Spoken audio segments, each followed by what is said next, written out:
প্রত্যেক মাসের একটি নির্দিষ্ট তারিখে মাসিক হয়ে থাকে মেয়েরা, তবে তার মধ্য দিয়েও ডিম্বস্ফোরণ বা ওভুলেশন টাইমটি হয়ে থাকে না বোঝার কারণে অনেকেই বারবার সহবাস করার পর ও গর্ভধারণ হচ্ছে না। কারো ক্ষেত্রে গর্ভধারণটি দেরিতে হচ্ছে, কারো ক্ষেত্রে একেবারে হচ্ছে না।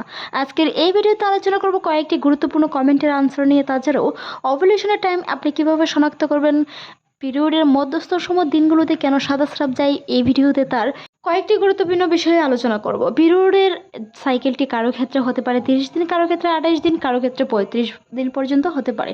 তবে পিরিয়ডটি যদি 21 দিনের আগ পর্যন্ত হয় সেটাও অনিয়মিত মাসিক, তবে 35 দিনের পরও যদি হয়ে থাকে সেটাও অনিয়মিত মাসিক।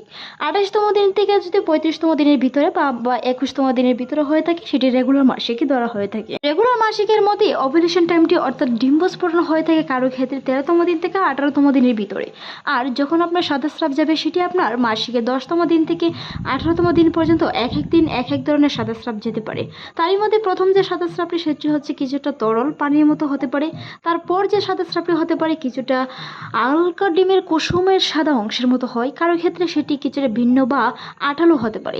সেই সময় আপনাকে বুঝতে হবে ওভুলেশন টাইম বা ডিম্বস্ফোরণ হয়েছে। সেই টাইমে মেলামেশা করলে গর্ভধারণের সম্ভাবনা অনেকটাই বেশি।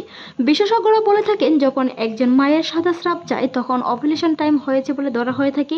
তাছাড়াও বিভিন্ন সময়ে শরীরের তাপমাত্রা কিংবা শরীরের বিভিন্ন অঙ্গভঙ্গি পরিবর্তনের কারণে, শারীরিক পরিবর্তনের কারণেও ধরা হয়ে থাকে যে ওভুলেশন টাইমটি হয়েছে। সেই সময় মেলামেশা করলে গর্ভধারণের সম্ভাবনা অনেক নারীর ক্ষেত্রে বেশি। তবে যাদের অনিয়মিত মাসিক রয়েছে 21 দিনের আগে 35 দিনেরও বেশি সময় ধরে মাসিক হয় না, 35 দিনের পর 40 দিন, কারো ক্ষেত্রে 2 মাস এরকম মাসিক হয়ে থাকে, তাদেরও ডিম্বস্ফোরণ হয়। তবে বিশেষ কিছু লক্ষণের মাধ্যমে আপনাকে বুঝতে হবে ডিম্বস্ফোরণ বা ওভুলেশন টাইমটি হয়েছে। সেই টাইমে সহবাস করার চেষ্টা করুন, অবশ্যই গর্ভধারণ হবে। কারো কারো ক্ষেত্রে বিশেষ করে বেশিরভাগ সময়ই সাদা স্রাব যায় মাসিকের পরপরেই সাদা স্রাব যাওয়া শুরু করে একদম পরবর্তী মাসিকের তারিখ পর্যন্ত। তাদের ক্ষেত্রে সেটি ডিম্বস্ফোরণের দিনটি নির্ধারণ করতে খুবই কষ্ট হয়। তবে যখন আপনার কিছুটা ডিমের সাদা অংশের মতো কিছুটা সাদা স্রাবটি চেপে ধরলে লম্বা হয়, এরকম সময় আপনাকে বুঝতে হবে ওভুলেশন টাইমটি হয়েছে। সেই টাইমে সহবাস করার চেষ্টা করুন। সহবাসের পর ফ্রেশ হতে চলে গেলে কিন্তু গর্ভধারণ হবে না, তাই সহবাসের পর অন্ততপক্ষে 20 মিনিট শুয়ে থেকে তারপর ফ্রেশ হতে চলে যান, যেটি আপনাকে দ্রুত গর্ভধারণ করতে সহায়তা করবে। তা নিয়ে আমাদের চ্যানেলে অসংখ্য ভিডিও আছে, চাইলে ভিজিট করে আসতে পারেন। তবে গর্ভধারণ চাইলে বীর্যের গতিশীলতা বাড়াতে হবে, খাবার প্রতি জোর দিতে হবে, পর্যাপ্ত পরিমাণে পানি ও পুষ্টি সমৃদ্ধ খাবার নিশ্চিত করতে হবে। মনে রাখতে হবে পুষ্টি সমৃদ্ধ খাবার আপনার পরবর্তী জীবনের বা পরবর্তী সন্তানের লক্ষ্য হতে পারে।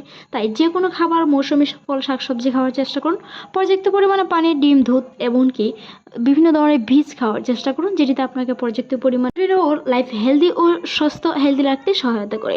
মনে রাখতে হবে মাসিকের মাঝামাঝি সময়টিতে যদি আপনার সাদা স্রাব যায় সেটি স্বাভাবিক, অনেক নারীর ক্ষেত্রে হতে পারে। তবে যদি বেশি পরিমাণে সাদা স্রাব যায় একজন বিশেষজ্ঞের সাথে কথা বলতে পারেন। মনে রাখতে হবে অনেক সময় জরায়ুতে বিভিন্ন ধরনের সমস্যার কারণেও প্রতিনিয়ত সাদা স্রাব যেতে পারে, যেটি আপনার ঝুনিপথে গা কিংবা বিভিন্ন ধরনের সমস্যার সম্মুখীন হয়ে থাকে অনেকেই।